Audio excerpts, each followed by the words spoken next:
Shrishtam manamapi Vishajiputram Atra Swarupam Rupam Tasya Kaja Muripurim Maturim Goshvatim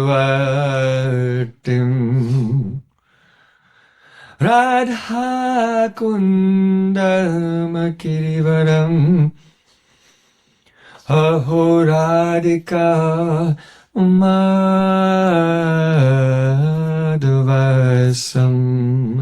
Rakto Yasya Pratita Kripaya Shri Guru Tamanatosmi Gurave Gaura Chandraya Radhikaya Tadale Krishnaya Krishna Bhaktaya Tad Bhaktaya Namo Namah Ananda Lila Maya Vigrahaya Hemabhadivyatschavi Sundaraya Tasmai Mahapremarasapradaya Chaitanya Chandraya Namo Namaste Chaitanya Chandraya Namo Namaste Chaitanya Chandraya Namo Namaste Bhaktya Vihina Aparada Lakshay Jivtasya Kamaditorangamadi Kripa Mahitvam Shanam Prapanna Brinde Namaste Charanarvindam Brinde Namaste Charanarvindam Govinda Damo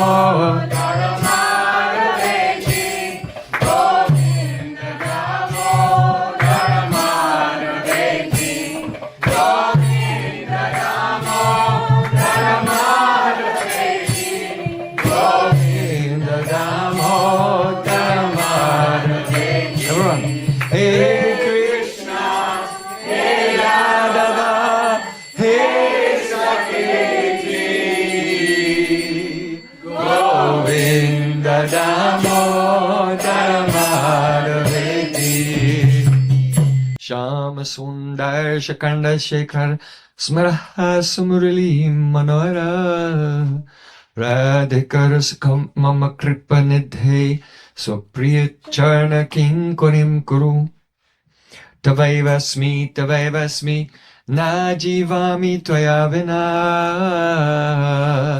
Iti Vikyaya Devi Tam Nayamam Charantikam.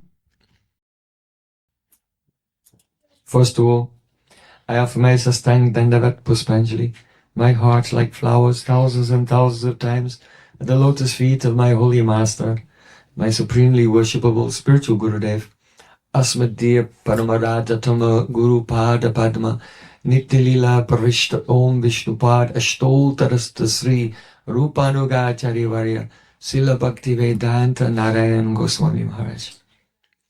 Secondly, I offer my pranam thousands of times at the lotus feet of my Param Gurudev to Srila Prabhupada and to all of our Sri Rupanuga Gaudiya Guru Parampara.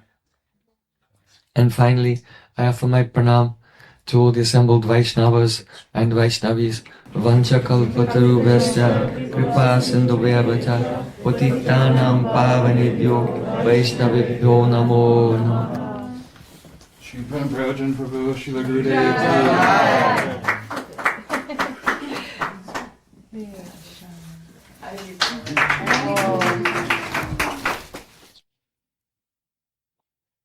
By the causeless mercy of Sri Gauranga Gauranga, we have assembled here. Oh, what are the names of the Thakurji here? Who's Radha Krishna is? Yeah? They're called Sonar Gauranga. Yeah, but Radha Krishna cannot be called Sonar Gauranga. This is what they were called. Sonar Gauranga. But it's the name of Gauranga. What about Mahaprabhu? Okay. So by the causeless mercy of Guru and Gauranga, we have assembled together here in the Kunj of Radha Govinda. Rupa Goswami's Ishtadev. And we began yesterday to discuss Guru Tattva because we are celebrating the most auspicious festival of the Tirabhav Utsav, separation, disappearance festival of our most worshipful Holy Master, Guru Pada Padma Srila Bhaktivedanta Narayana Goswami Maharaj. So there is Samasti Guru and Vyasti Guru. Samasti Guru means the principle of Guru Tattva, which is universal. Guru Tattva is one. There is only one Guru. That is Balaram Prabhu. He is original Guru Tattva. Balaram means Krishna himself in the mood of his own first servant. Because in this world, the conditioned souls, we have so many anarthas, attachments, weaknesses, unwanted desires, confusion. But all of these anarthas put together, they can be described in one way. What is that? Chaitan Dharma Avanaramayi Vritti. Chaitan Dharma Avaranamayi Vritti. Our chitta, the deepest level of our psychological body, is unstable. It is unsteady. There are so many vrittis, so many impressions of material existence. So these are called chitta vrittis, the movements and the impressions gathered from many memories and experiences that we have in this material world. These are all collected in the subtle body, and they are the root of our habits and behaviors and responses to everything. So in the conditioned life, the types of chitta vrittis that we have, movements of the psychological body, they all conceal our Chaitan Dharma, our spiritual nature. We are not this body, we are not this mind. These are simply upadis. They're designations.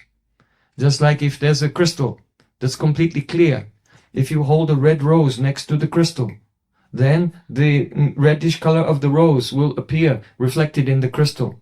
But there's no red color in the crystal at all. It doesn't belong to the crystal. The reddish colors do not belong to the crystal.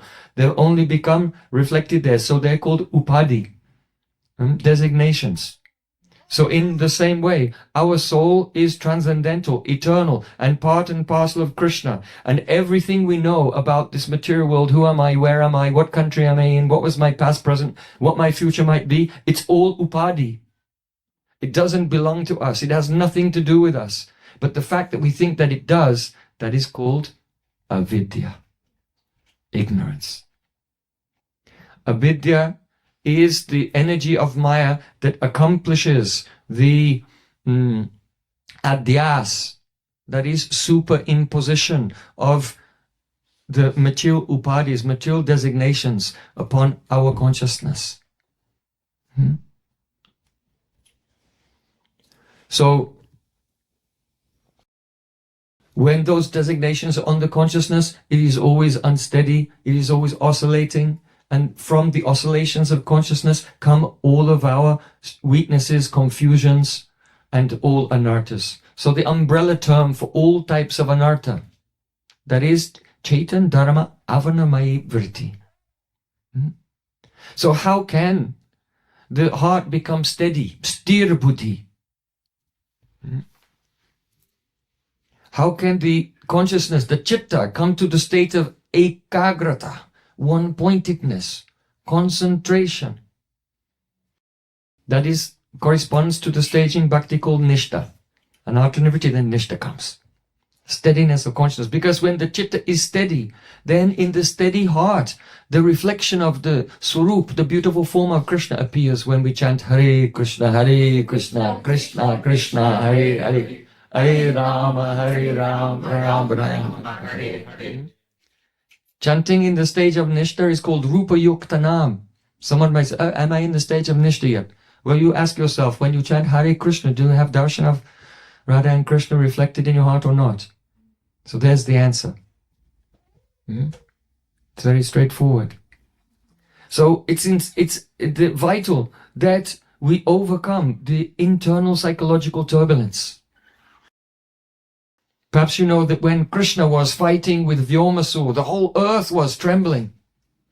At that time, Balaram took his lotus foot and he pushed down in the ground. So you can see there in Kamyavan, in the place where Krishna was fighting with Vyomasur, just across the hill from there, there's a footprint of Balaram. Mm-hmm. And Balaram, by pushing down with his foot, he made the whole earth steady. And so this is the nature of Balaram. Balaram is the Adhistatri Devata, the predominating deity of Sandhini Shakti. Sandhini Shakti is the eternal existence potency. The potency of eternal, unchanging reality. And so because our heart is affected by the gunas, it's oscillating due to the gunas, which is really the antithesis of eternal, unchanging reality. Therefore we need that Balaram will place his lotus foot on our heart and make it steady. So Shri Guru Charani Rati Aise Uttamagati. When a person has attachment for the lotus feet of Sri Guru, then he attains the supreme goal. Sri Guru Charana Padma Kevala Bhakti Sadama. How will you attain Kevala Bhakti, pure unadulterated devotion to Sri Krishna? It is only possible by taking shelter of the lotus feet of Sri Guru. So Sri Guru, there is one Guru, that is Balaram, and he manifests his power. He is the Samasti Guru, but he manifests his power through individual Vaishnavas in this world, and they are the Vyasti Guru, the individual Gurus. So when we take shelter of our Gurudev and we hold the lotus feet of Sri Guru in our heart, serving all the time by body, mind and words 24 hours a day without any ulterior motive, then the heart becomes completely steady. And Sandhini Shakti appears there. And then on the basis of Sandhini Shakti, the Dham, the divine Dham is the manifestation of Sandhini Shakti. There on the basis of Sandhini, then the Samvit and Ladini can appear. See, Krishna is the Adhistatri Devata of Samvit and Radhika is the Adhistatri Devi of Aladini. So first the mercy of Guru must come, make our heart steady, causing the evaporation of all anarthas, unwanted desires, attachments and misconceptions and weaknesses. And then in that steady heart, the Radha and Krishna will appear there. This is the process. You can see at the end of Bhagavad Gita, Sri Krishna said to Arjuna, Kachit etat shutam parta tvayika grena chetasa kachita jnana samoha pranashtaste dhananjaya. Hey Arjuna, did you hear this Bhagavad Gita? Did you hear what I've spoken? Tvayika grena chetasa, with ekagrata chitta, with one pointed steadiness. Why does Krishna ask this? And then he asked the corollary question, which is related to it, the correlative question. Kachid agyana samoha pranastaste. Has all your illusion been destroyed? So these two things go on simultaneously. First, by taking shelter of Sri Guru and serving, the heart becomes, one comes to a stage of ekagrata chitta, steady consciousness. He becomes liberated from the bodily consciousness of life. And then the beauty of Sri Krishna is reflected in the heart, and the effulgence of Sri Krishna drives away all illusion. Krishna Surya Sama Maya Hai Andaka Yahan Krishna Taha Nahi Maya Adhika. Krishna is like the sun. Maya is like darkness. When Krishna comes, the darkness is all dispelled. So Gurudev said that you should see that Sri Guru is the manifestation of Baladev Prabhu, or we can say in Gaur Lila Nityananda Prabhu. The mercy of Balaram or the mercy of Nityananda Prabhu in the beginning and continuing for some time. And when the devotee comes into the stage of Asakti, in the stage of Asakti, then he sees Guru, Tvam Gopika Pirishores Tarayanti Kesi Seva Dikani Garoni Japada Padme Dasham Pradaya Kuruman Brajakanesi Radangri Sevana Say Sukinim Sakauto. Oh Gurudev, you are very near and dear to the tips of the toes of the daughter of Vrishabhanu Maharaj, Shrimati Radhika. You're always serving her.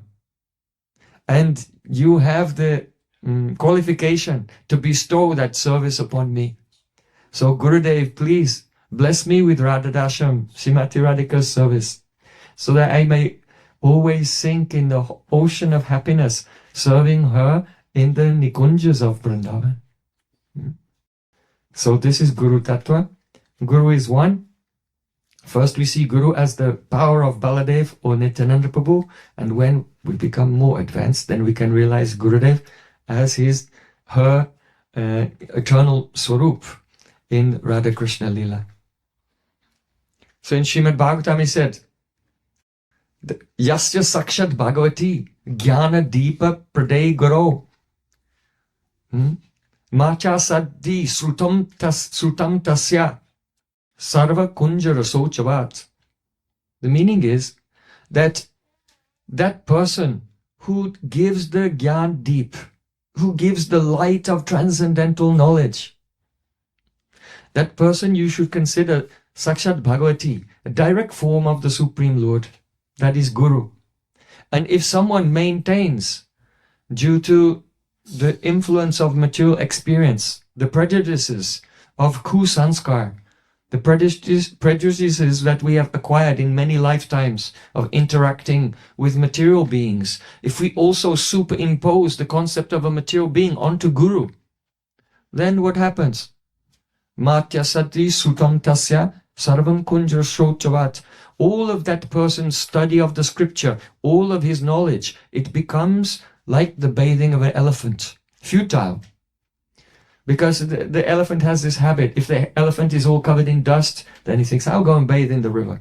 So the elephant jumps into the river and all the dust is washed off the elephant. But then as soon as he comes back out onto the bank, then he takes his trunk and throws dust all over himself again. So this is what happens. If a person, instead of following the actual path to divine knowledge, that is the Avaroha Panta, the descending path, the path of complete submission and surrender, and receiving the Shabda Brahma, transcendental sound from the lips of Sri Guru, and becoming enlightened in this way, if instead he does not follow the Guru Tattva and thinks, I can accumulate spiritual knowledge on my own power by reading books, then what happens? He can learn so many things. But when Maya comes to test him, he forgets everything. And again, becomes entangled in the material world and all types of the sense gratification.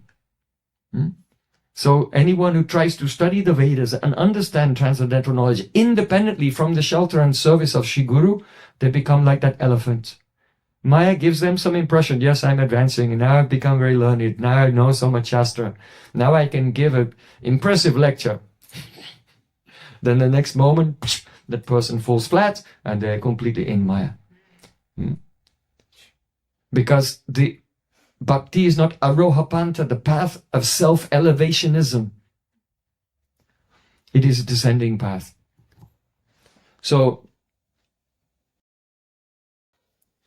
don't be how can we say, a bogus disciple. In Shastra, 6 types of bogus disciple have been described. Alibana Jyotishaka, Stabdibhuta Kimekaka, Prasita Prestikas Chaiva, Sadvida, Sevakadama. There are 6 Sadaite Sevakadama. There are 6 types of servants who are very fallen, low class. Sevakadama. Who are they? First, Ali. Ali means the bumblebee. The nature of the bumblebee is he just goes here and there, from one flower to another, and so that devotee is not doing any service. He's just going, meeting with one devotee and then talking, and then he goes somewhere else to another devotee, talking like this, just wasting everyone's time. So don't be like Ali. And the nature of the bumblebee is fickle. The bumblebee does not have any nishta in one flower. The bumblebee goes to one flower and then tries to take something there, then flies away and goes to another flower, tries to take something there, goes to another flower, like this. So in the same way, though a devotee may have several shiksha gurus, they should have one Diksha Guru. Diksha Guru is one. From whom we receive Diksha mantras is one. Why is it not accepted in Shastra to have many Diksha Gurus? Because if a person has a Diksha Guru, and then after some time, the Guru gives an instruction, but they don't like this, they think, oh, I want a different instruction. They try to impose their own conception onto Shri Guru. They don't want to serve and surrender. They want that Guru will serve and surrender to their idea. So then they go and then they find a Guru who will tell them to do the thing that they want. Until they don't want that anymore, then they'll go to another one. And the result is that that devotee can never overcome manodharma. Manodharma means the religion of the mind. It's the nature of the mind, sankalpa vikalpa, to one day accept something and another day reject it. And this runs very deep, not just only in everyday things, but even on our commitments. You may think that you have some ideas, that you are very fixed in them, but after 20 years or 30 years, you may completely change your mind. You can see, if you study any philosophers of the 20th century or even before that, if you read the writings of philosophers throughout their life, when they're young, they give one philosophy, and then when they're old, they say, well, I changed my mind, and give a different explanation. Because this mind is like quicksand. There's no shelter, there's nothing, there's no support anywhere. So that's the nature of the mind, the manodharma, always changing, changing, changing. And as long as the mind has no stability, then we don't have nishta, we cannot realize Krishna in the unstable mind. So therefore, Diksha Guru is one. And we follow the instructions of Diksha Guru. And if we have a Shiksha Guru instructing spiritual master, then the Shiksha Guru helps us, increases our faith in the Diksha Guru. And supports and nourishes that knowledge so that we become very steady. So don't be like Ali, like a bumblebee. Then Ali Ban. Ban means arrow.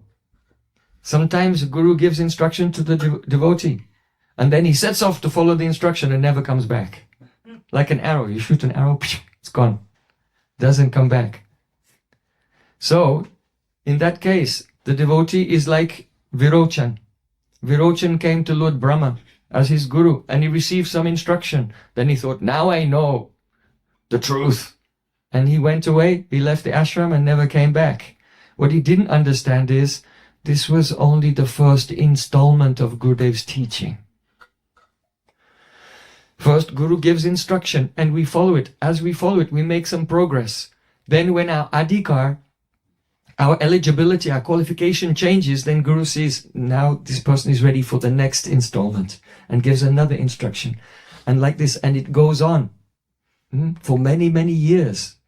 This is why it's essential to be in Anugatya, always under the guidance of pure Vaishnavas. Because if we follow what we know to be true, our adhikar will change and then will require a further instruction. Our Shraddha, our faith, requires to be gradually updated. Shraddha, Rati, Bhakti, Anukramisati. First, Sadhan Bhakti, Bhav Bhakti and Prem Bhakti. In Sadhu Sangha, we develop through these stages.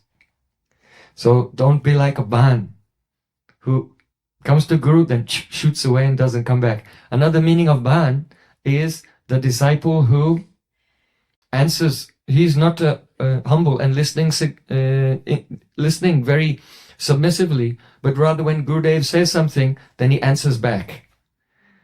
So if a disciple has taken shelter of a guru, but he has a contrary personality, he has a prickly mood. He's not snigdha, he's not soft and compliant like oil, like ghee. Then when he's speaking with the guru, but this, but that, and he answers back. So this is like an arrow in the heart of Guru, because Guru has some desire. I want to deliver this soul, but this soul is implacable. He's the independent. He cannot be saved. Even if Guru is a pure devotee and he has love for Krishna, but if the disciple is an independent mood, Swatantra Bhav, then there's nothing that can be done to help him rise up out of the darkness of illusion. So don't be like Ban. Ali Bana Jyotishaka. Jyotishaka means an astrologer. That is, the spiritual master gives an order to the disciple. And then the disciple says, oh, if I do this, then what will happen in the future? And he's trying to think. He's trying to, in one sense, outsmart the guru. He's thinking, because guru gives an instruction, he knows what the result of this will be in the future. Guru knows, that's why he gave the instruction. But the disciple is thinking, if I do this, then this will be the consequence, then this will be the consequence. Maybe if I did something else, it would be a better consequence. So that disciple is called the Jyotishaka. The Jyotishi, like an astrologer, is trying to double guess his own destiny instead of just hearing from the spiritual master. So then Stabdibhuta. Stabdibhuta means the disciple who's like a pillar. In a building, there are pillars that are holding up the ceiling. So it's the nature of a pillar that it doesn't go anywhere, it doesn't move. So that refers to the inactive disciple. Sri Guru has a mission within this world. Sri Chaitanya Manobishtam Stapitam Yena Bhutale. Just as Srila Rupa Goswami knew the innermost heart's desire of Chaitanya Mahaprabhu. And then he established it by discovering the lost holy places, by writing the Bhakti Granthas, by establishing what is proper behavior for Vaishnavas, and discovering the lost Vigraha, like he discovered Govinda Dev and Brinda Devi also. So Mahaprabhu had a mission in his heart, and Rupa Goswami set about dedicating his whole life to fulfill that mission. He wasn't standing there inactive. So the next type of the bogus disciple is the inactive disciple. He does not make himself available to become an instrument in the mission to fulfill the innermost heart's desire of the spiritual master. So Stabdibhuta Kimekaka. Kimekaka means, me alone? Only one person? Kimekaka. That means the guru gives some responsibility to the disciple. You should do this. But then the disciple thinks, oh, this is a big responsibility. I cannot do it by myself. And then he tries to enlist other people, try to get other people to be involved in the responsibility that was given only to him. So this was Srila Gurudev's nature. Gurudev, if he saw a disciple was becoming qualified and very sincere, he would just pile the responsibilities on the head one after another until that disciple is being crushed by all these responsibilities. This is called aggressive grace. Mercy, but this mercy is so aggressive, we practically cannot even tolerate it.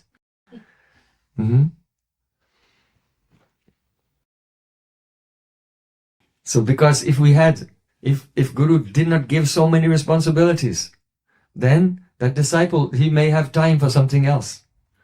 And whatever time is not given and spent in seva, it will be taken by Maya. And then that devotee cannot progress. So Kimekak, and then Prasita Prasikas Chaiva. Gurudev was in his room and he told one disciple, go to the marketplace and purchase the rice for the festival. Then that disciple says, yes, Gurudev, he gives pranam. Then he comes out of the room and then he gives the money to someone else, says, hey, Gurudev wants you to buy the rice. Here, take this, take the money, go to the marketplace, bring the rice. That's the person who's delegating everything to others, not doing anything himself. So these are Sadete Sevakadama, the 6 types of the bogus disciple. So we should deliberate on it carefully and try to avoid any such habits and this type of relation with Sri Guru. So in Srimad Bhagavatam, in regard to Guru Tattva, Sri Krishna has said, Acharyo Ranir Adya Syat Ante Vasyo Tararani Tatsandanam Pravachanam Vidya Sandhi Sukavaha.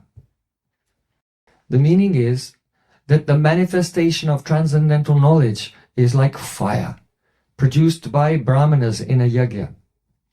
Have you ever seen Brahmanas make fire in a sacrifice in the traditional way? Before there were gas lighters and matches, they used to take one piece of wood called arani. That's the bottom part, and it has some concave impression in it.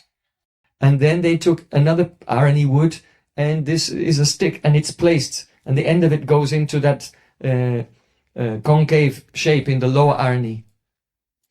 And then, just like if you churn yogurt in the traditional way, then you have a rope and you wrap it around, and then someone else can hold the other side, or you can put it around the post, and you pull the two ends of the rope like this, and as you pull it, then the churning rod is spinning this way, and then it's spinning that way. So two Brahmins, they will put the rope around the upper arani, and they will pull the ropes on either side like this and cause it to spin quickly this way and that way. And then, so it is said here, Acharyo Ranir Adyashat. The Acharya, the Guru, is like the lower arani wood, the base of everything. The disciple is like the upper arani wood, the stick. And then, Tatsandanam Pravachanam, the Pravachan. Pravachan means the Harikatha. Now we are hearing this Pravachan. So, there's another type of wood that goes in between the upper stick and the lower stick. And this type of wood is softer and very combustible. So that is placed there. And then when the Brahmins churn like this, then it starts to smoke. And then the wood in the middle bursts into flame and fire appears. This is the process. So in this example, Gurudev, the spiritual master, is the base. The disciple is the one, the arni that is moving. The pravachan is the more combustible wood which is between them. And the Dibya Gyan, transcendental knowledge, is the fire. So, Vidya, Sandhi, Sukavaha, when that fire manifests, it gives joy to both the disciple and the Guru. So there's no question of teaching oneself from books or tapes or videos or anything like this. The Shastra is very scientifically describes. The Guru must be there, the disciple must be there, the pravachan goes on, and in that atmosphere then the fire of Vidya, transcendental knowledge, manifests, giving joy to both the Guru and the disciple. I remember once, it was Srila Gurudev's Vyasa Puja, and we're in Bali, preaching in the island of Bali in Indonesia. So early that morning, all the devotees prepared the arti tray and the flowers, and everyone had written some offering to glorify Gurudev, and we were waiting for Gurudev to come from his room. So then Gurudev came from his room, and we were all chanting Jai Gurudev, and the devotee took the arti paraphernalia to offer puja to him, and Gurudev took the incense out of his hand and pushed him out of the way. And then Gurudev did puja to a picture of his own Guru.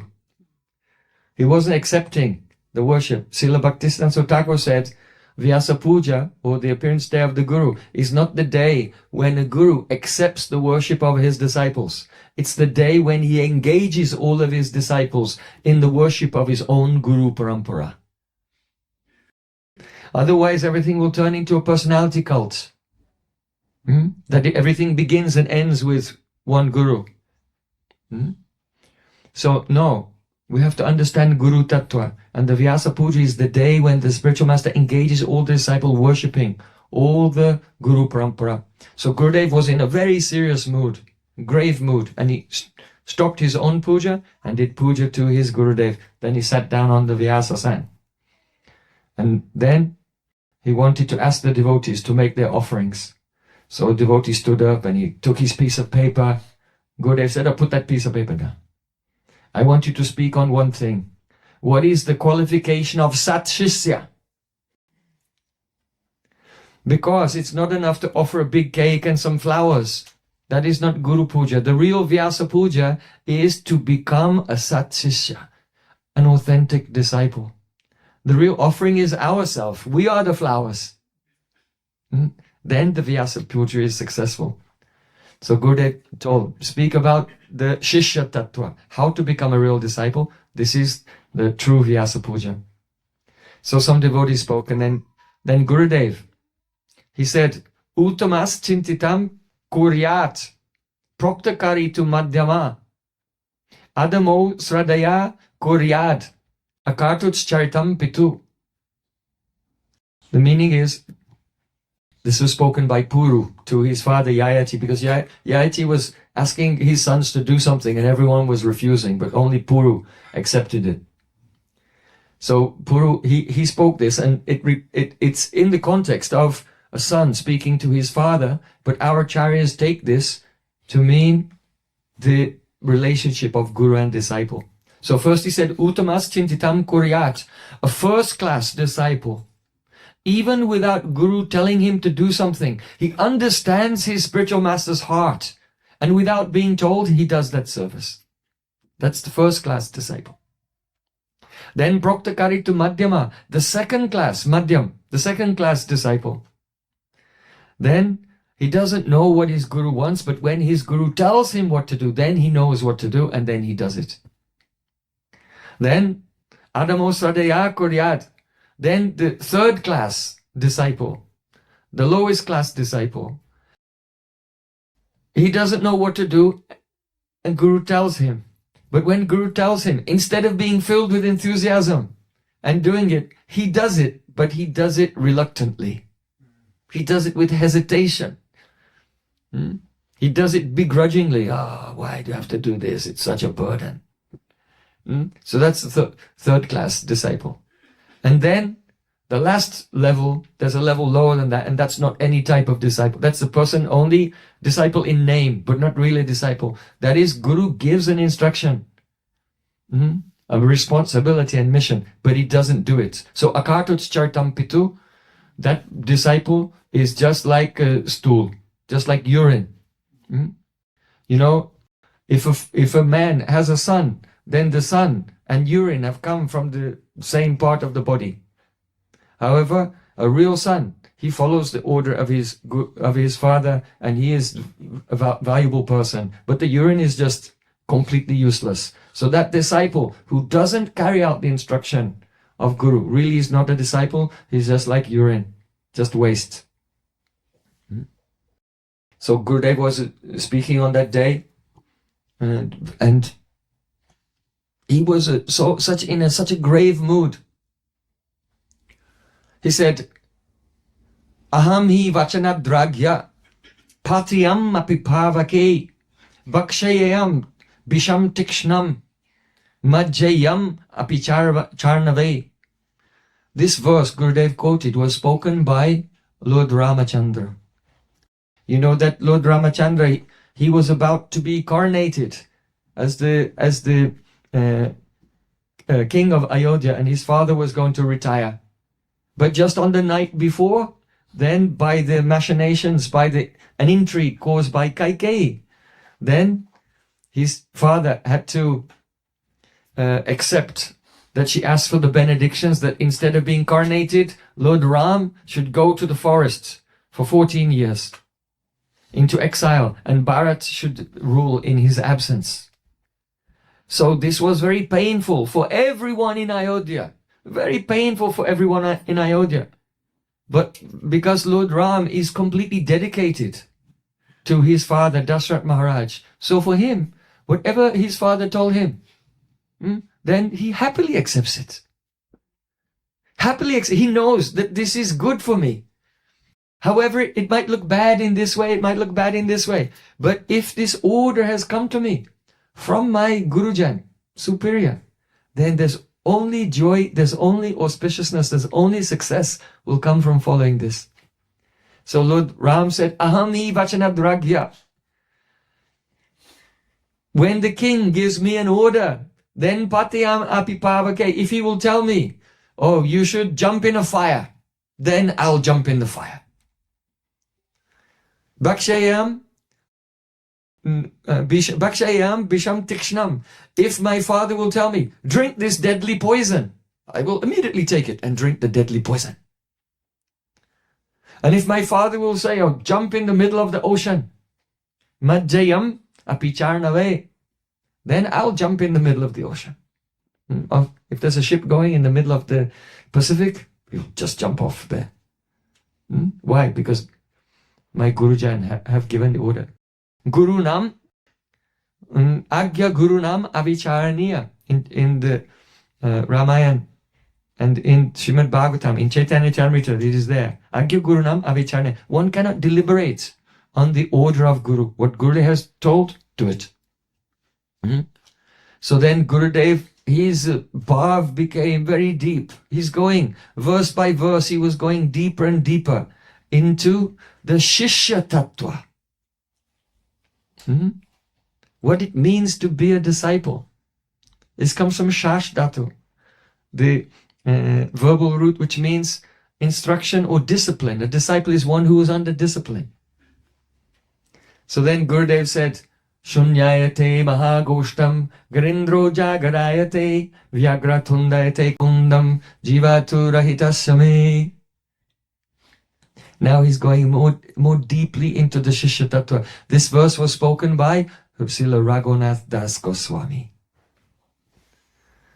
And Srila Raghunath Das Goswami, his Diksha Guru was Yadunandana Acharya.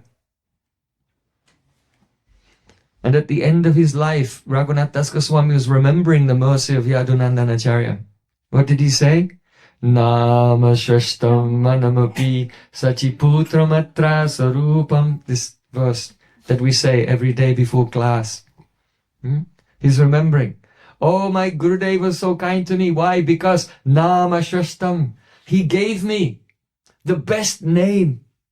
The best, what is that best name? Hare Krishna, Krishna Krishna, Hare Hare, Hare Rama, Rama Rama, Hare. This is Yugal Nam. Hare Krishna is Radha and Krishna. Hare Krishna, Radha Krishna meeting. Then Krishna, Hare Hare. Krishna is over here and Radharani is over there. Radha and Krishna in separation. Then Hare Ram, Radha Krishna meeting again. Then Ram, Hare, Radha Krishna separated. All the nectarian pastimes of Radha Krishna. This Sringar Rasa has two aspects. Meet Sambhog and Vipralamba. And all these pastimes are in the holy name. That's the subject for the Katha tomorrow. At 12 o'clock in New Jersey tomorrow. Everyone please come for the program there. So, Nama Srasht Gurudev gave me the best name. This Maha Mantra. Manamapi. Here Mana means the Diksha mantras. Gopal mantra. By which we develop, we realize our own Vishesh Sambandha, our own particular special relationship with Radha and Krishna. So Nama Shrashtam Manamapi Sachiputram. By the mercy of Yadunandana Acharya, I was able to escape from my home in Adi Saptagram and arrive in Jagannath Puri and attain the lotus feet of Sachiputra, Chaitanya Mahaprabhu. Atra Surupam, then Mahaprabhu gave me under the guidance of Swarup Damodar Goswami. So even though Mahaprabhu gave him to Swarup Damodar Goswami, he's thinking, my Gurudev when he was very young in his childhood, up to about the age of 19, he was staying very closely with his Guru. Then he ran away and he went to Puri. So, but he's thinking that every subsequent event in my life was all the mercy of my Diksha Guru Yadunandana Acharya. So I got the shelter of Swarup Damodar, Rupam Sagarajam. And then, after they all disappeared, I came to Vrindavan. And I was under the shelter of Sanatan Goswami and Rupa Goswami. And then the consequence was that I developed the opportunity to reside at Giriraj Govardhan, at Radha Kund. And my heart became filled with the aspiration to serve Radha Madhav. These are all the greatest treasures of life. Where do they come from? They don't grow on trees. They're not available in the supermarket. These treasures only come by Guru Kripa. So at the end of his life, he was remembering all of the gifts of his Diksha Guru in the form of the association with so many great Shiksha Gurus. And how his heart became filled with the Seva Abhilas, desire to serve Radha Krishna. So, Tat Kripaya Sri Gurum Natosmi, I bow down to the my Gurudev, by whose abundant mercy I attained all of these things. I remember once we were in San Diego, in a monastery. It was a Franciscan monastery in San Diego. So in the morning time, Gurudev told me to give the morning class. And he'd gone on a walk. And I was singing bhajans while he was on the walk. And he just returned from his morning walk as I was beginning the class after the bhajans. So I started, Nama Shreshtam Manamapi Sachiputram Atra Surupam. And Gurudev came into the big room. There were hundreds of devotees. He came in from the back of the room. And he said, stop! Why are you saying that verse? And everyone got up and bowed down to Gurudev, and then he walked to the front. And he said, why are you saying that verse? Why? Because it says, Radha Kundam Girivaram Aho Radhika Madhavasam Prapto Yasya Pratita Kripaya Sri Gurum Tam Natosmi. Prapto Yasya. By Gurudev's mercy, Prapto. That means I attained all of these things. So Gurudev said, have you attained all of these things? If you have not attained all of these things, then how can you say this verse before class? So then I said, Gurudev, of course you are correct. I have not attained all of these things. But I was not saying this verse because I attained them. But I was saying this verse because I have heard from your lotus lips that when we sing the songs of the Acharyas, and when we repeat the verses of the Acharyas, at that time we should never have the ahankar, the ego, that I am speaking or I am singing this song or reciting this verse.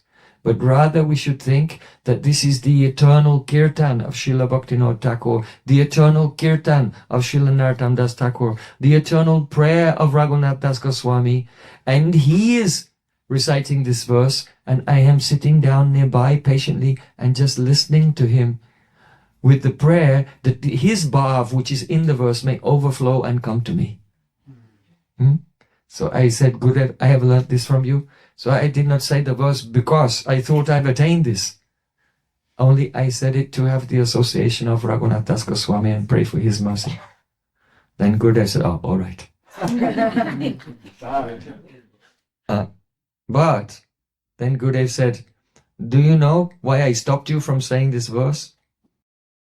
Then Gurudev said, once when I was young, I was in the temple room in Navadvip, and I sat down to give class, and I began to pray, Nama Shashtam, and just at that moment, my Gurudev, Srila Bhakti Pragyan Keshamaraj, came back from his walk. And from the back of the room, he said, stop! Why are you saying that verse? Prapto, have you attained these things? Understand? Then I could feel the waves of love emanating from Gurudev. And this is a fact, that if there's a Sat Shishya, a bona fide disciple, how he's behaving, how he's speaking, that he's doing, an ordinary person cannot understand. His whole life is ecstasy of remembering his own Gurudev. His whole life is ecstasy in which he's feeling love and separation and cannot live without his Gurudev. And that is motivating everything he says and does. Like this. So it seems like a simple thing that Gurudev just came in and stopped me from saying this verse. But no. It was because he was feeling such love and separation from his own Guru and remembering when he was young and the mercy of Srila Bhakti Pragyan Keshav Goswami.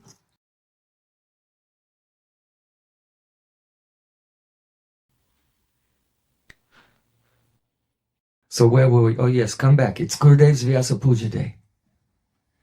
And Gurudev we're in Bali. Gurudev stopped the worship of himself, and then he was speaking about the qualifications of the real disciple. And so he quoted this verse of Raghunath Das Goswami at the end of his pastimes in this world. When Rupa Goswami had just left this world, then he was crying, Sunyayate Mahagoshtam. This whole Brajmandal is like empty, desolate wasteland. It's a shunya, completely devoid of anything for me. How is that possible? Srila Raghunath Das Goswami has written hundreds of verses of Brajavilas Stava, glorifying so many places. Glorifying Bangshi Bhat, Keshi Ghat, Chir Ghat, and Nidhuvan, Seva Kunj, all the places of Braj Mandal. He is glorified. And now he's saying it's all empty. Why? Because of separation from Rupa Goswami. Shunyayate Hagostam Garindro Jagarayate. When I look at Giraj Govardhan, Raghunath Das Goswami is saying, oh, it seems like the mouth of a python. I cannot bear to look at it. It's like a python swallowing me alive. Why? Because Rupa Goswami is not here anymore. Vyagra Tundayate Kundam.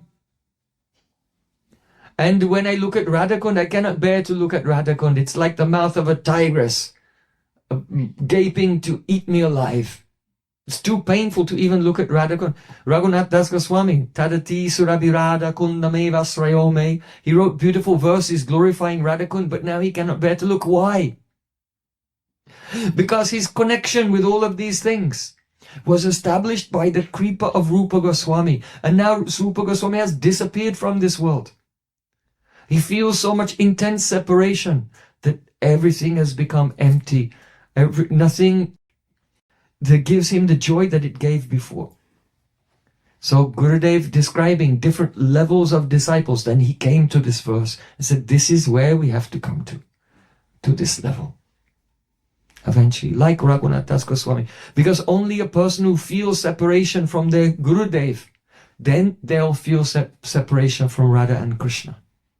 There's no other way. Without having a direct relationship and serving, and heart-to-heart relationship with Guru, then the reality of our relationship with Radha Krishna will not unfold mystically in the heart.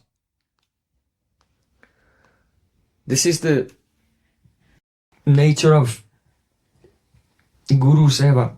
It's a mystical thing. I remember once we were in Seva Kunj in Rup Sanatan Gaudiya Math. And there was a scholar from Finland. Now he's a professor, but that time he was a young scholar and he was doing a PhD in gurus.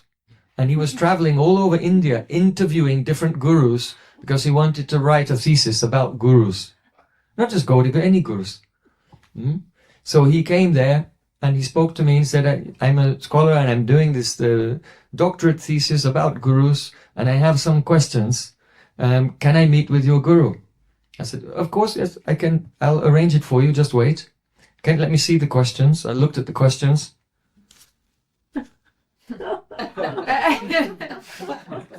I saw the questions and I could understand that none of Gurudev's disciples would ask these questions. They would never ask this because they would consider them to be too arrogant or challenging, or it would just not enter their mind. But he's a scholar and he had some ideas of the type of questions he wanted to ask. And I thought, oh, well, this will be interesting. Just wait. Just wait there. Just wait there. I didn't give Gurudev a heads up or anything. I didn't tell him everything. So then I went and told Gurudev, and he came out from his room. And so we all sat down, and it was in that beautiful area in front of the original Seva Kunj paintings. You know, it's upstairs in Rup Sanatan Gaudiya Math. And he came and sat down on a chair, and I sat down next to him and brought the scholar, and there was some other devotees came and were sitting on the other side there. And so I informed Gurudev what was happening, and he was ready. Yes, ask your questions. So then the scholar said, first question. When did you decide to become a guru? As if it was like a career choice. Maybe you're at college and you go to the career advisor. Engineering, accounting, guru. Interesting question. Said, when did you decide to become a guru? Gurudev, without blinking, without hesitating for a moment, just very, very gently, he said, Guru, I'm not a guru. I never decided to become a guru. So then the interviewer, he just pointed out some of the devotees who were sitting there, and he said, well, what about all of these disciples here? Your disciples? Gurudev said, they are not my disciples. They are my friends. And together, we're making an atmosphere which is favorable for bhajan. So, we've been speaking a lot about Guru Tattva and what it means. But what is the actual heart? How does Sri Guru consider himself? Sri Guru only thinks, I'm a disciple of my Guru. He never thinks he's a Guru. He does not have any katrita abhiman, any sense that I am the agent doing all things in this world. Like Narottam Das Thakur says, Shri Guru Karuna Sindhu Adama Janara Bandhu Lokanath Lokarajivan. Lokanath Das Goswami is giving life to everyone. Lokarajivan, he's giving life to the people. That means that Lokanath Das Goswami, his guru, is in Brajmandal, on the bank of Kishori Kund, in Umrao, in the forest of Kadirvan, and he's doing bhajan. And Narottam Das Thakur is traveling all over Bengal and Manipur. And everywhere he goes, thousands of people are just coming alive and singing and dancing. But he doesn't have the ego, I am the preacher. I am doing this. He's looking and seeing the response of everyone and thinking, this is a miracle. Who's doing it? Lokanath Lokera Jivana. This is the meaning. My Gurudev is bringing everyone alive, and I'm just watching the miracle of his mercy. So Sri Guru has no ego that I am a Guru. Once in Australia, a reporter came to Gurudev and said, you have so many students all over the world, you must feel that this is a great heavy burden of responsibility. Gurudev said, no, I don't feel any burden at all. Why? Because I am not doing anything. Behind the curtain of Maya, there Gaur Nitai are dancing. And their foot dust is going everywhere, and it's inspiring everyone. I'm just watching. So this is the nature of a real preacher. Prema pracharana ar, pashanda dalan, duikara abadute, karina brahman. In Chaitanya Charitamrita, he said that Nityananda Prabhu, he had two responsibilities. Duikari Avadut. The Avadut Nityananda Prabhu has two responsibilities. And he was wandering everywhere, fulfilling those responsibilities. What are they? Prema Pracharan are Pashanda Dalan, to crush the influence of atheism, godlessness, heresy, and to distribute prema.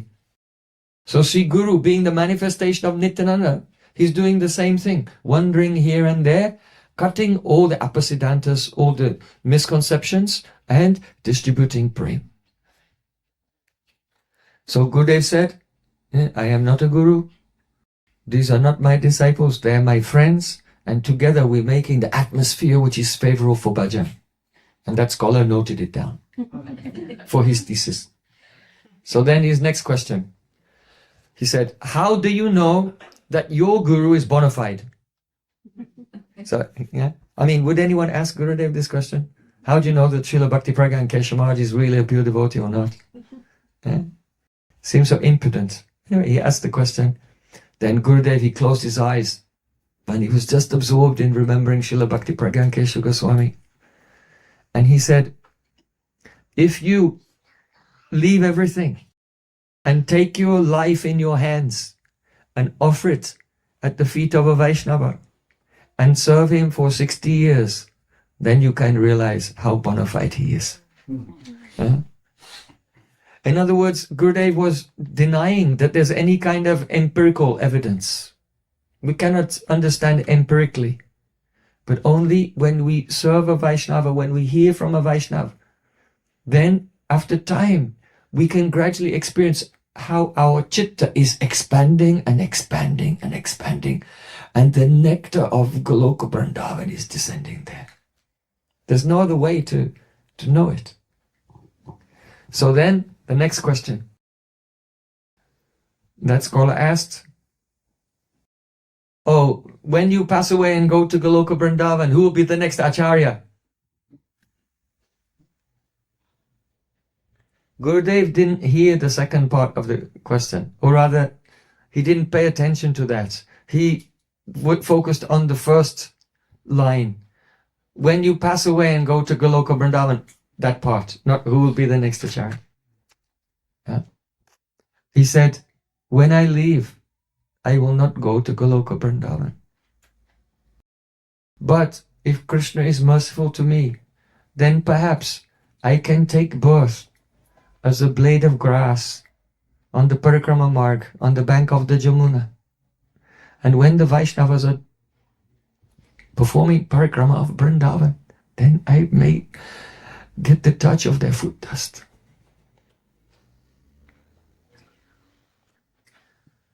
There was a pin drop silence. Everyone was stunned. This is really Gurudev's path.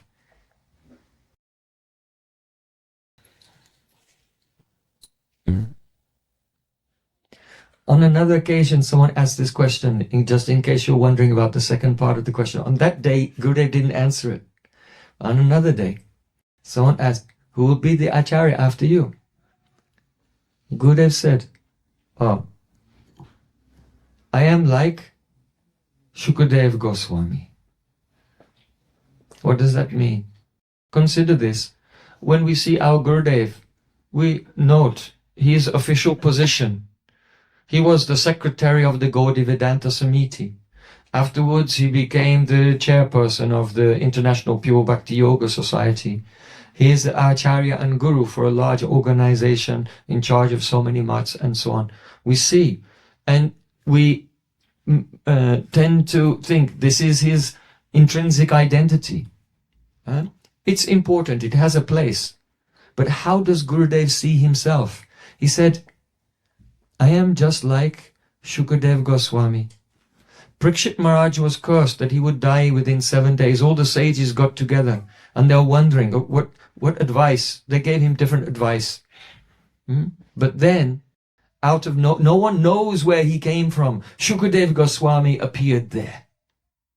Shukadev Goswami came and he sat down and he spoke Srimad Bhagavatam for 7 days and nights. And then he got up and he left and wandered into the forest and no one knows where he went. So Gurudev said, I am like that. I have come here. No one knows where I have come from. And I am speaking Harikatha like Shukadev Goswami, and I will go and no one will know where I have gone.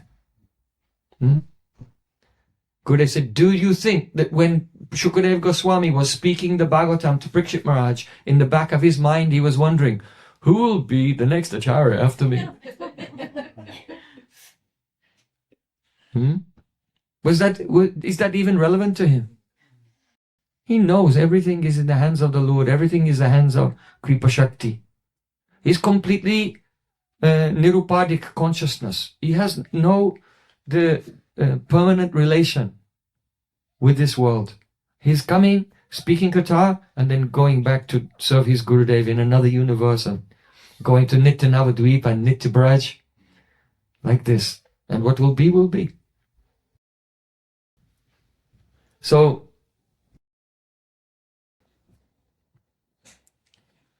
Gurudev's preaching, it was so beautiful. He was a great essentialist. He would say, in your life, put emphasis on 3 things. Shikshastakam, Upadeshamrita, and Manashiksha. These 3 short prayers. Take these 3 short prayers to be the essence of your life, and you can measure to what degree your life is becoming successful by the degree to which you are conforming to the teachings in these 3 prayers. So everything is there. The whole philosophy of Nam Bhajan, how to live, how to associate with Vaishnavas, and how to become one-pointed and be filled with greed on the path of Raganuga Bhakti and the eternal service of Radha and Krishna. following Srila Raghunath Das Goswami in Mana Shiksha. So Gurudev published these books and gave with multiple commentaries as well of each one, including his own commentaries. Very important. Everywhere Gurudev used to go, he used to teach Dasamul Shiksha.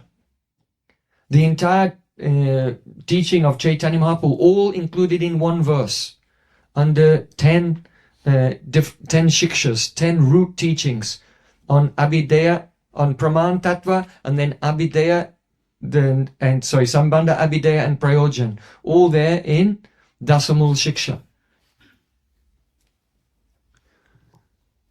Gurudev used to insist, all devotees as far as possible, come to the holy Dham and every year perform Navadip Dham Parikrama and Braj Mandal Parikrama. It was not for a type of tourism to come and see the places. That's not how we do Parikrama. We catch the dhoti of Gurudev like a blind person and follow him around thinking, Gurudev can see the Dham. Because wherever he's looking, if he looks beneath the tree of Bangsi Bhat, he sees Krishna is there playing his flute and calling all the gopis. If he looks inside the cave of Govardhan, he can see Radha and Krishna playing there. Who's doing parikrama? Gurudev is doing parikrama. His eyes are open. But if we can go there and follow like a blind person and hear, then some spurti, some vision, some flash of insight will come into the heart, by which we realize, this is my home. My soul belongs. I was born somewhere around Varsana. And when I became of marriageable age, I had to move and live with my in-laws in Yavat. And Radhika from Yavat, she's setting out and she's going to Suryakund. And then from there meeting with Krishna at Govardhan. That's the reality. So by performing parikrama under the guidance of Sri Guru, it's not about learning the stories in the places and it's all quaint and lovely and entertaining. No, it's about the soul entering into your eternal identity and reality. And the more those samskars become stronger, then the more the material identity and worldly sanskars become weak. And gradually our consciousness is transferred from this world to that world. So Srila Gurudev's power in preaching, it wasn't that even though his presentation was very methodical, very scientific, so precise, and also full of rasa, very beautiful, but the way his preaching was going on, it was a pure mystical power. I remember once, there was one devotee. He was a senior devotee of Srila Prabhupada. But he had not met Gurudev. He was in Australia. And the devotees arranged that Gurudev would stay in his home. So I was thinking, Gurudev's coming. Srila Narayana Maharaj is coming. They didn't call him Gurudev. Srila Narayana Maharaj is coming. I've heard of this old Vaishnava. He's very respectable. So I'm willing to have accept this good fortune of hosting in my home. So he had a very big garden, huge garden. And he thought, well, the grass is getting pretty long. Let me just cut the grass before he comes and because maybe he'll like to walk in the garden. So he cut the grass and then he was going around. He had a strimmer, one of those strimmers with a wire that goes around to strim the really big, stubborn plants. So it's a very tropical place in Australia on the Gold Coast. And he went down to the end of the garden and he was strimming and there was a snake in the grass. And the strimmer cut and killed the snake. So then he threw the snake in the flowing river at the bottom and got rid of it and he finished. So then the next day Gurudev arrived. And in the morning Gurudev went for a japa walk in the garden.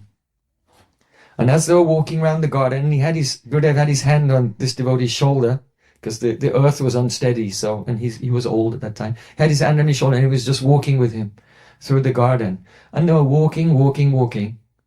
And as they came to that exact spot, Gurudev stopped and said, "Do you have snakes here?" And then the devotee's heart stopped. Gurudev said, "Don't kill them. and then continued walking. So Gurudev's preaching was like this. It seems like just ordinary things, going for walks, saying this or that. But he was making such profound impressions on everyone just by his mystic power. That is just a side effect of bhakti, such mystic powers. And yesterday we said that Gurudev, he appeared on the Amavasya. So Amavasya means the dark moon night. In India, there's a tradition that if you're born on a dark moon night, then that means you're a thief. Because thieves like the dark moon night. It's a good time for stealing. So Gurudev is also a thief. He used to steal the hearts of the devotees very easily. Once Gurudev was on a morning walk in Baja, and there was one devotee, very senior devotee, a Prabhupada disciple. And he'd heard some criticisms but he used to come to Baja just to look, to sit at the back and squint his eyes and what's going on here. Who is this person from the Gaudiya Math? And he was very skeptical. But he came every year for about 7 years. And finally, after 7 years, he was starting to think, oh, this Vaishnava is really a great Vaishnava. I think I should surrender to him as my Shiksha Guru. So it took 7 years for him to gradually realize and pluck up the courage. And he went on a morning walk. So Gurudev was chanting japa, and then when he's just completed his japa, he said, are there any questions? And that devotee was so nervous, and he plucked up the courage, and he said, Gurudev, I've been listening to you for 7 years, and now I've developed some faith in you, so I just want to ask you, will you accept my heart? And Gurudev said, no, it's too contaminated. And everyone, that devotee almost, fainted. Then Gurudev said, no, it's too contaminated. And then he smiled and said, I'll give you mine.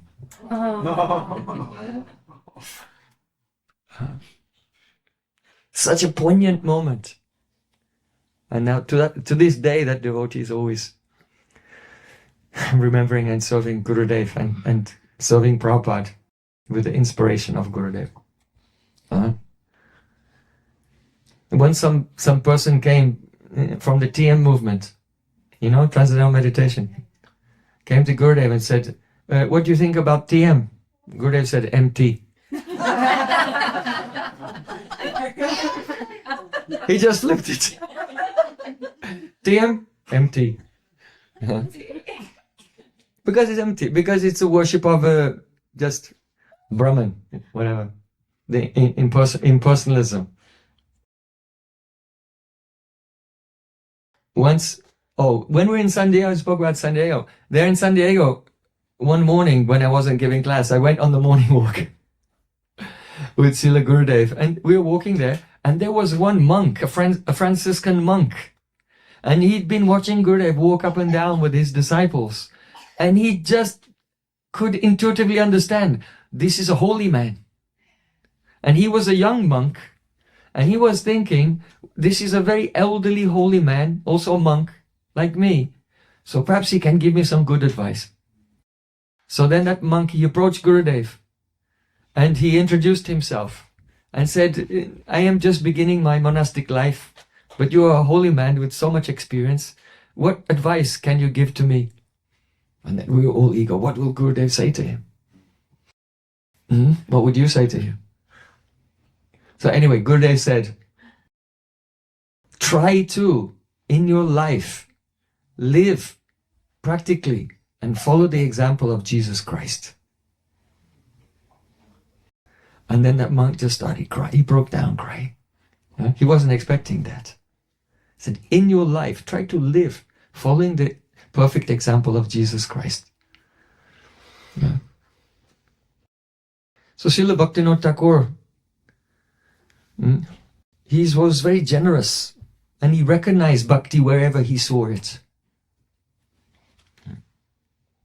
Once I was in a room. I didn't have a room, but I stayed in different rooms. So I was in one room, and I was I was alone there, locked the door, and I was reading. First I was reading something, and then afterwards I was chanting Harinam.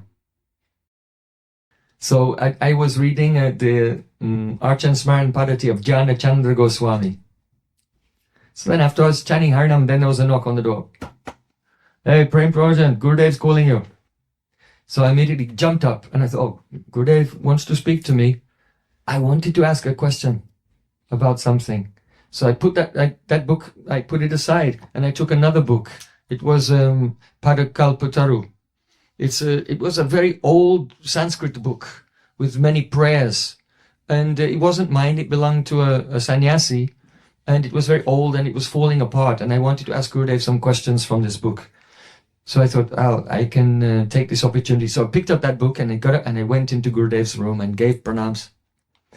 Then Gurudev said, we don't follow that book. I said, this book? He said, no, Jnana Chandra's Padati. I said, what? How did he know? No one. I was alone in the room reading that book.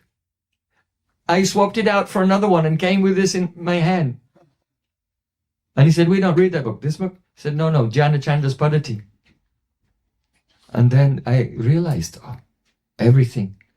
Gurudev, sometimes he's acting like Mugdha, like he doesn't know anything. And from time to time, he's manifesting as the Supreme Lord in the heart, knowing everything. So then he said, this book is, the cover is damaged and everything. This is an offense. So I didn't say it wasn't my book, but he told me, he said, when you have a book, if it's starting to get old, then you should have it rebound and make a very nice, Gurudev used to have nice colored cloth covers also on his books. He said, because Shastra also has kripa. So if you always keep it in good condition and also dress it and you pray to the Shastra, you can get kripa also from Shastra. So one day he called me to his room and he said, oh, how much translation have you done today? I said, I've done about nearly 2 hours. Not enough. You have to do more translation. And then Gurudev was mocking me. He took his japamala and then he sat up straight like a statue and was chanting. He said, I know you. You're sitting in your room and Hare Krishna, Krishna Kwe Mastriya Banachari Vyabachara Dushta Krishna Kochai Saparamatmani Ruda Bhava. And he began kind of mocking me because that was a verse I like very much to meditate on. And so he was chanting and then saying this verse. Then he said, listen, I want to make for you a bhajan kutir in Radhakund. And you can go and just do bhajan on the bank of Radhakund. So then I thought, he's not being serious. So I said, oh, and Gurudev, and what will be the result of that? Then he took his finger in the air and he went. Zero means zero. No result. So what he was trying to say is that if you're chanting Harinam a lot and trying to do bhajan, but you don't put more emphasis on Guru Seva, then your so-called bhajan, it will not have any result. Bhajan Urjita Sajjana Sangapatim, we sing every morning. That Bhaktisiddhanta Thakur is the Sangapati, is the chairperson in the assembly of Vaishnavas who are Bhajan Urjita, empowered to do bhajan.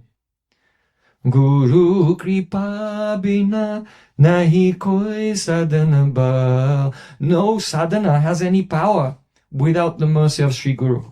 So he told me, you can chant a lot, it's good, but you should also spend more time translating, doing this service as well. And Gurudev said, and you should preach. He said, don't think that your preaching and your personal bhajan are separate.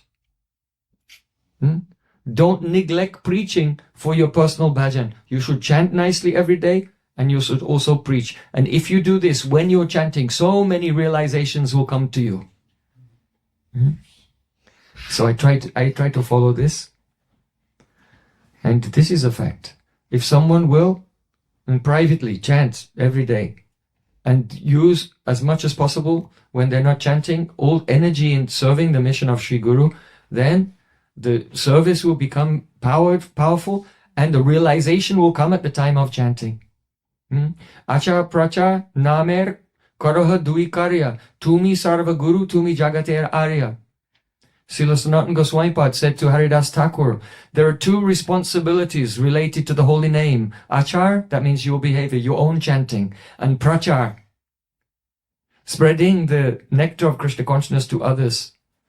So Sanatana Goswami said some persons, they're chanting, but they don't preach. And some persons are preaching, but they're not chanting so much. He said, but your chanting is perfect and your preaching is perfect. Therefore, Tumi Sarva Guru, Tumi Jagatera Arya. You are the most noble person in the whole world and you are the Guru of everyone.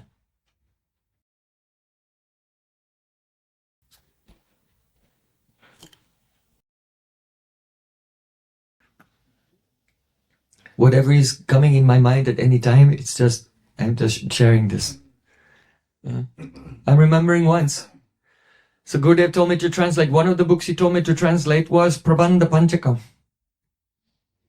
Prabandha Panchakam is a collection of 5 essays answering questions and refuting misconceptions about the Gaudiya Sampradaya, and particularly about our line of Srila Bhaktivinoda Thakur and Srila Bhaktisiddhanta Thakur.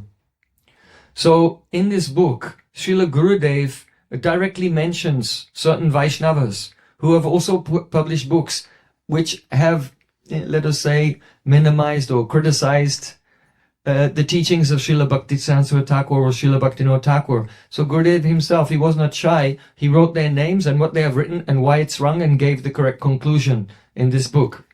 So once we were in, Gurudev was having a writing retreat and on a very remote island in the Philippines. Do you know Cebu? Island of Cebu. So he was staying there in one cabin on the shore of the ocean. And in the morning he was walking up and down and chanting some japa walk in the morning. And he came back to his room and he said, oh, it's just like Jagannath Puri here. Then he said, in your mind, you should always think, I am with Raghunath Das Goswami in Jagannath Puri, and associating with Swarup Damodar Goswami, Ramananda Rai, Chaitanya Mahaprabhu. Always remember these pastimes that have been described in the Antilila of Sri Chaitanya Charitamrita. Then Gurudev sat down and he said, oh, do you know the difference between a Hamsa and a Paramahamsa? A Hamsa is a swan. A swan can discriminate between milk and water.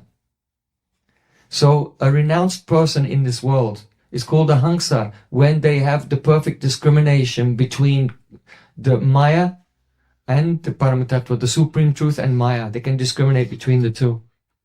Then he said, then what is a Paramahamsa? When the sannyasi who is a Hamsa becomes a Paramahamsa, then for him there is only milk. That means he doesn't discriminate between Maya and the divine realm. For him, Maya has disappeared and everything is the existing in divine realm. Everything is inspiring him. Everything is seeing the unfolding of the Krishna's will, Yoga Maya, in his life. He said, so that is the Paramahamsa. For him, there is only milk. There is no water, so no need to separate. Gurudev said, how is the translation of the Prabandha Panchakam going? I said, I've almost finished now. Then Gurudev said, I want you to make the language very gentle and soft. Because if you know about translation, you can translate, but capturing the mood, there can be some discrepancies. So Gurudev said, you should translate it, but in such a way that the language is very gentle. I said, why? Gurudev said, because I'm afraid. Then I said, are you afraid of a court case? Because he was writing, some persons had passed away, but many of the persons he mentioned and they were writing, they were still alive. And in India, it's serious. These things sometimes end up in court. So I said, what are you afraid of? Are you afraid of a court case from this book when it's released? Gurudev said, no, I'm not afraid of a court case. I'm like Hanuman. Just as Hanuman, he can tie a mountain onto every hair on his body. You know, there was that pastime when Hanuman was trying to break the bridge made by Arjun. So he thought, to break this bridge, I'll have to be very heavy. So he flew to the Himalayas and he took mountaintops and he tied a mountaintop onto every hair in his body, then came back. Like that to try to break the bridge of arrows made by Arjun. So Gurudev said, I am like Hanuman. I can have a court case tied onto every hair of my body. I'm not afraid of that.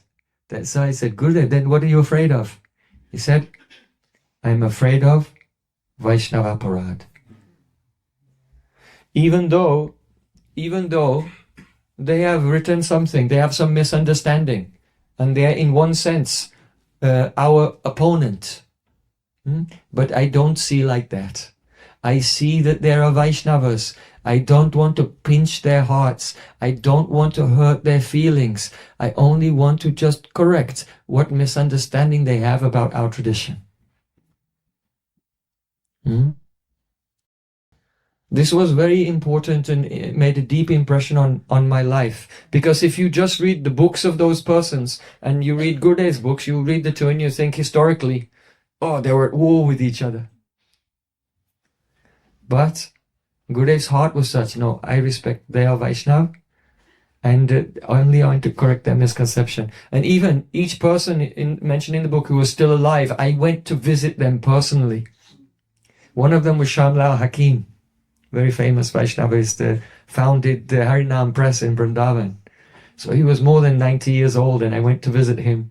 I didn't say who I am or where I'm from, and I gave him a garland, and I gave him some dakshina. I gave him some Mahaprasad from Radharaman, and I gave him some boga for his deities, and the deities had been in his family for hundreds of years, since the time of Nityananda Prabhu, when some associate of Nityananda Prabhu went to the northern India, which is now Pakistan, and he preached there. And so his family had been Vaishnavas for 500 years. And then when the partition came in 1948, they lost everything and got kicked out. And so then his family, he told me, we lost everything. So then I thought, well, might as well go to Vrindavan. Because we lost everything, they have nowhere to go. So might as well go to Vrindavan. And he came to Vrindavan. And his whole life he was translating the books of the Goswamis and founded a press there. It became very influential. So he told me about his life, and we took prasadam together. And then I said, actually, I'm a disciple of Srila Bhaktivedanta Narayana Goswami, and I've translated this book against you. What do you think? And he said, oh, I have to give respect to Srila Narayana Goswami Maharaj. He's a great sannyasi and a great Vaishnava. Said, sometimes there may be some differences of opinion, but if I like oranges and you like apples, let's have a kirtan anyway. And then we had a kirtan together. So on paper, if someone is doing historical research, it seems like, a dumpster fire. Everyone's at each other's throats. But being very close to Gurudev and also having the association of Sham, then I saw that actually they're Vaishnavas. And they're having it's a conversation. So always remember this. Don't try to take a hammer and smash everyone who has a different opinion. That wasn't Gurudev's mood. Gurudev, he wanted to establish the Siddhanta of our line, but in a very kind and loving way, recognizing that others are also Vaishnavas. It's not all or nothing. Oh, this person, 99.9% of his Siddhanta is exactly the same as mine, but this 0.1% is different, so he's bogus. That was not Gurudev's mood. Once, how long can I go on for? Couple more hours. I don't want to inconvenience the devotees too much. Once, we were in Australia, and we went on a morning walk with Srila Gurudev.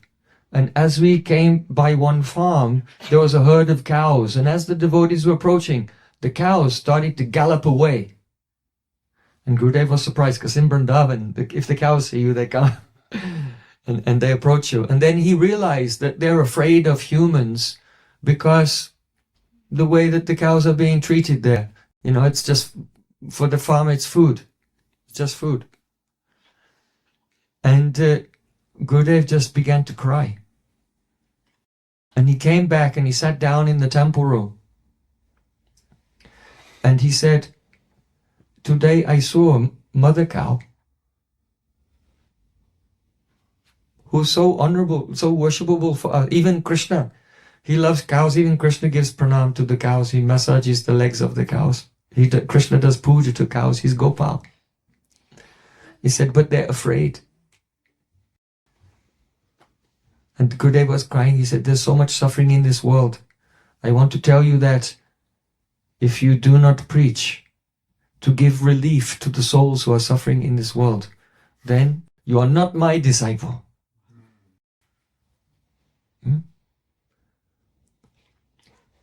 Kobi jiva daya hoibe udoy. Srila Bhaktivinoda Thakur has said, when will compassion for all living entities awaken in my heart? So this is the nature of pure Vaishnava. They are the paraduka duki. They feel sadness, seeing the sadness of others. So we can become callous and not care about other people. But a pure Vaishnava like Gurudev, he's not like that.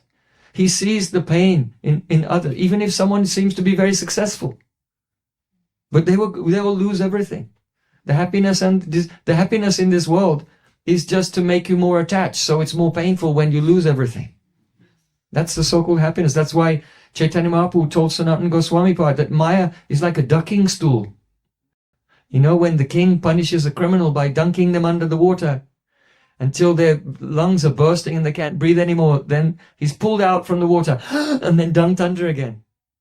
So when you have a nice situation in your life and the sun's shining and you're all successful and everything, that's just a gasp of air before you get dunked under again. So Vaishnavas know the nature of this world, how distressful it is. And therefore he insisted, you must preach. Otherwise I don't accept you as my disciple. Once we were in Italy, Viareggio. I just made a festival there this year also in Viareggio. So Gurudev came to Viareggio and there was a big camp there on the ocean. Many devotees came. And in the morning, he came back from his morning walk and sat down in the temple room. And the devotees gave him a beautiful garland of lavender, small lavender flowers. And he sat there. He said, today I was chanting Harinam. Hare Krishna, Krishna Krishna, Hare Hare, Hare Rama, Rama Rama, Hare Hare. And I remember the verse of Srimad Bhagavatam.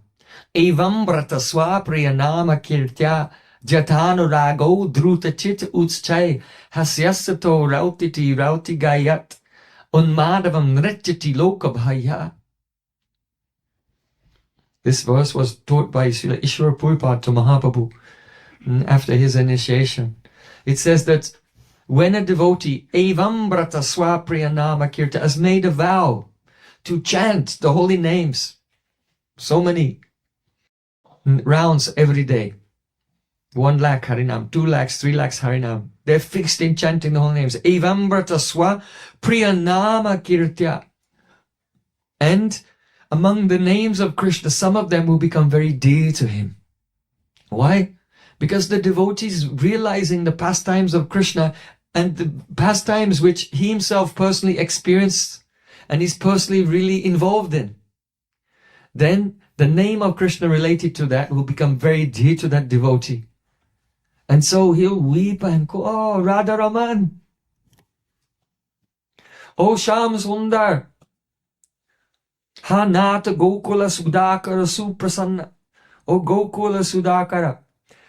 Some names of Krishna will be very dear to his heart because of his realization. And when he sings those names, Kirtya, this is in the instrumental case, means the Kirtan becomes the direct cause of Jatanu Rago Druta Chitta, that his heart just completely melts. And he goes into the state of Prem. And in that state of Prem, Uchche, Hasyati, Rotiti Raudigayat. Sometimes he starts to laugh. Sometimes he starts to cry. Sometimes he loudly shouts. Sometimes he begins to dance. Sometimes he runs around. And anyone who's looking at him thinks, this person has become insane. Why? Because they are still under the darkness of Maya. And that devotee, even though his sadhak roop is here, he's experienced the vast expanse of Vrindavan and the beautiful pastimes of Krishna there. And as the pastimes are rising up in his heart one after another, these pastimes sometimes make him laugh, sometimes make him cry, sometimes make him sing, sometimes make him dance. So Gurudev, he was saying, this morning I was chanting and I was remembering this amazing verse. How is it? Hearing this, some greed should come in our heart. I want to experience this.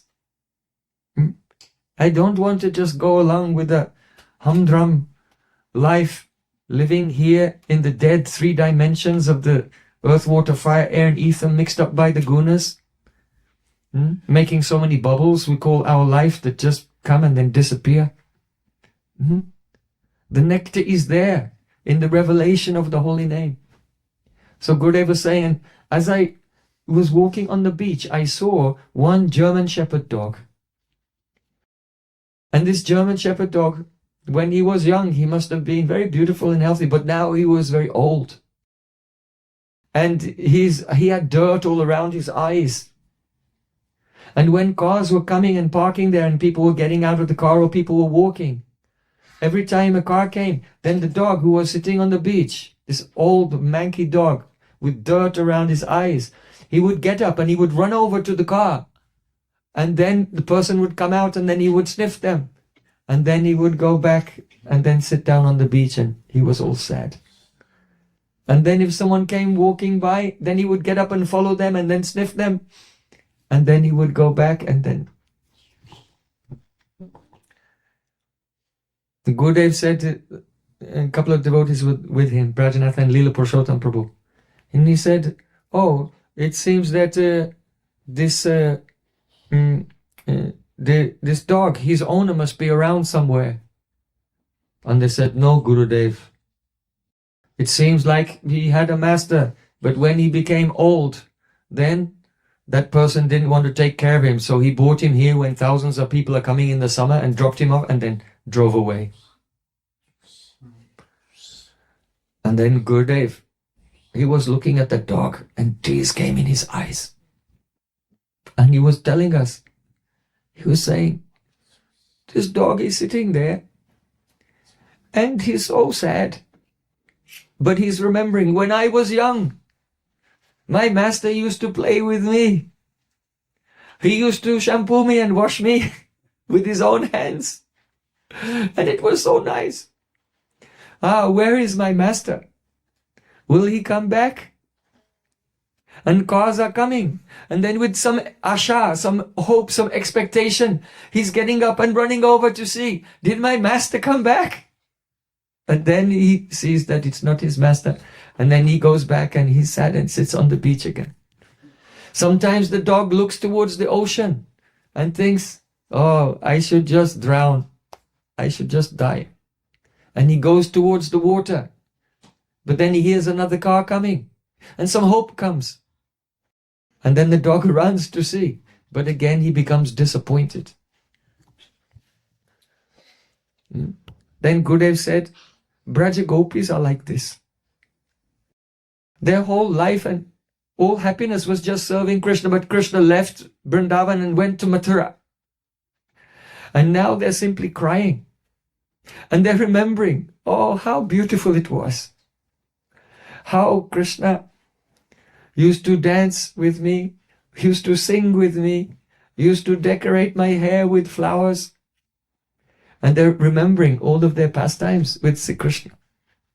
Sometimes the gopis think, I cannot tolerate this fire of separation. Should I hold on to my pran and stay alive, or should I just let my prans go? Then they decide, I should just give up my life. But then the next moment, gopis think, but what Krishna said, Ayasya iti dautyakai. Krishna had promised when he was leaving on the chariot, he stopped and came down from the chariot and through a messenger said, tell them, I will return. So then Dariyatatikrachena Prayapranam Katanchana Pratyagamana Sandesha Balavo Me Madatmika. Krishna said in Mathura, he said to Uddhav, somehow or other the gopis are holding on to their life heirs only because they remember my promise, I will return. So then they decide to live. And they're standing by the side of the road looking in the direction of Mathura and thinking, will Krishna come back? He was taken away on the chariot. Will he return on a chariot? Will he come and place his hand which is fragrant with agur, with ud on my head and say, oh my dear Radhika, I went in so many places all over the universe and I met so many beautiful women who were the daughters of demigods and nagas and human kings. And everywhere I went, I could not find anyone like you, gopis of Vrindavan. So now I have returned and I'll never leave you again. Only thinking in this way, Radhika fainted. So Gurudev was saying that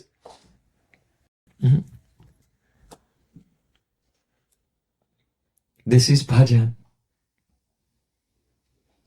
To be in the state of forgetfulness of this world and always absorbed in remembering Radhika and Braj Gopis and how they're feeling separation from Shri Krishna. Apani karimu bhakta bhava ange kari apani chari bhakti shikamu sabari. Krishna said, I will appear in this world and I will have the mood of a devotee and I'll teach bhakti by my own example. What did Mahaprabhu do? Ai dina dayadranata he mathura nata kadava lokase hridayam tvama loka kataram dayita brahmati kim karomyakam. Mahaprabhu was crying and remembering Radhika, saying, oh, ai dina dayadranata he. Oh Krishna, your heart melts when you remember the suffering of wretched persons like us. Mathura Nata Kodavaloks are saying, but now you've gone to Mathura, it seems that you've forgotten us. By associating with Kshatriyas, your soft heart has become hard. So when will I see you again? Hridayam Tvamaloka Kataram. I feel so much pain in your separation. I've become confused. I don't know what to do.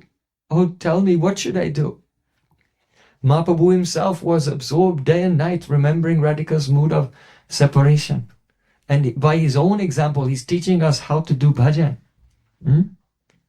You can think, where is your mind? What is occupying your thoughts? This is the power of sadhu sangha. When we actually have sadhu sangha, then we don't think about, oh, how can I get a big palatial house? How can I enjoy luxury and be comfortable? The effect of sadhu sangha is that we become absorbed all the time in anxiety. When will I attain? Sri Radha Krishna Pada Kamale Mana Kemani Lo Bibe Charama Sharana. This is the problem, not how to pay the rent. The problem is, how will I attain the lotus feet of Radha and Krishna? My life is going by. Chanchala Jivana Srota Prabhahiya Kalera Sagare Daya Kelo Je Divasa Na Asibeyara Ebe Krishna Kiu Paya. The current of time is flowing quickly to the ocean of death, and I am being carried away by that current. The days of my life are passing, and those days will never come back. Oh Krishna, what will I do now? What will be the remedy? This is the effect of sadhu sangha, that a heart becomes changed and obsessed with this. So then Gurudev said, that, you know that Krishna is eternal, and Braj Gopis are eternal, and Krishna's devotees are eternal. That dog and his cruel master, one day that dog will die, and his cruel master will never come back. And after some time, his cruel master will also die, because they're all material. But Krishna is eternal, and he loves his devotees. And those who will chant Hare Krishna and do bhajan, they will never die. And Krishna will come to you, and he will take you into his eternal service.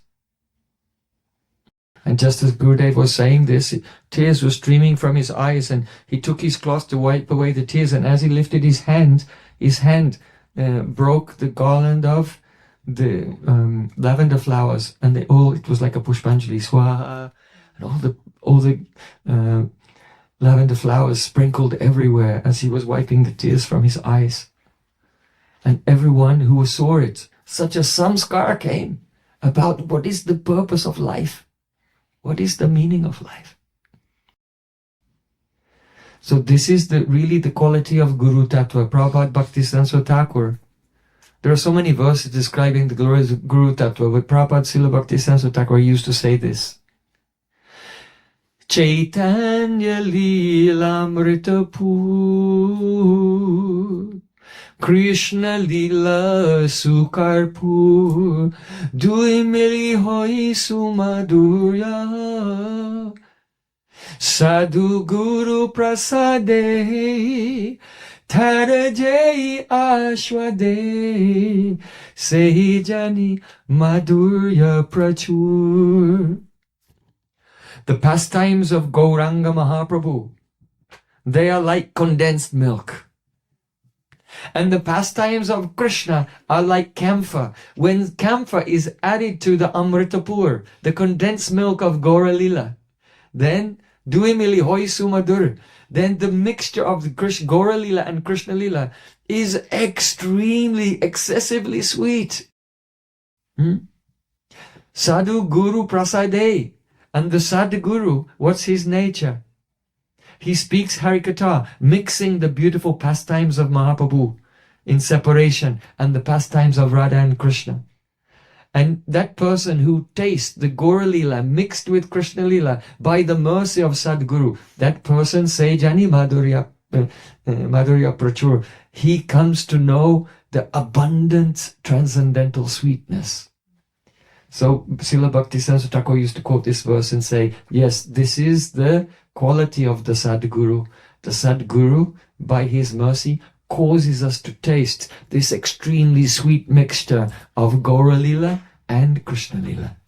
And Srila Gurudev, really, he was always doing that, especially the Gaura Lila mixed with Krishna Lila in Brajmandal Parikrama, in the Navadvip Dham Parikrama. And in Brajmandal Parikrama, also, always approaching Radha Krishna Lila through the Lila of Gauranga Mahaprabhu and his associates like Rupa Goswami and Raghunath Das Goswami. Srila Gurudeva ki jai, Bali Vrindavan Bihari Lala ki jai, Varasani Wali ki jai, Jai Jai Sri Radhe. Gaur Premanande.